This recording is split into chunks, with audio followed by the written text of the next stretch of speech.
Жапониянын түндүк жана чыгыш тарабында, ошондой эле Токиодо жааган калың кардын айынан 100 чакты аба каттамдары токтотулду. Рейстердин көпчүлүгү Хонсю аралынын түндүгүндө орун алды. Буга кошумча аба ырайынын бузулганына байланыштуу темир жол кыймылы үзгүлтүккө учурады.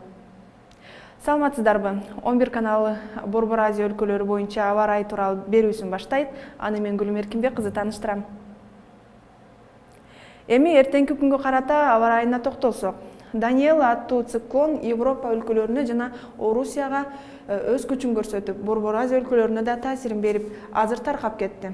Бирок азыр анын артында Даниэла 2 циклону батыштан чыгышка карай багыт алды. Бул циклон бизге качан жетери али белгисиз.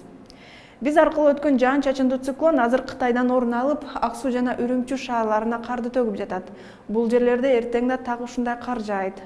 Ал эми Казакстандын чыгыш тарабында бүгүнкү циклон эртең таркайт. Ошондуктан Астана шаарында жаан-чачын күтүлбөйт. Бирок бул жерлерде аяз жана бороон жүрөт.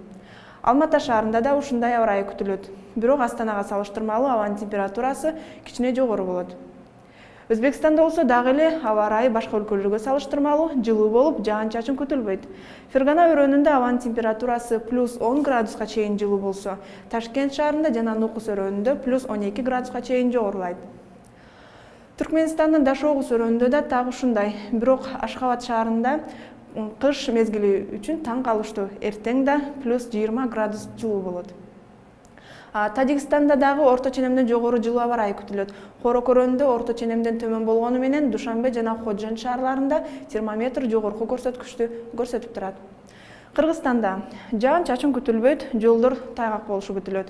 Түндүк батыштан соккон шамалдын ылдамдыгы секундасына 4-9 метрге чейин жетет. Өзгөчө кырдаалдар министрлиги эскертет. Бишкек-Ош, Каракол, Эңилчек автожолдорунда кар көчкү түшүүсү күтүлөт.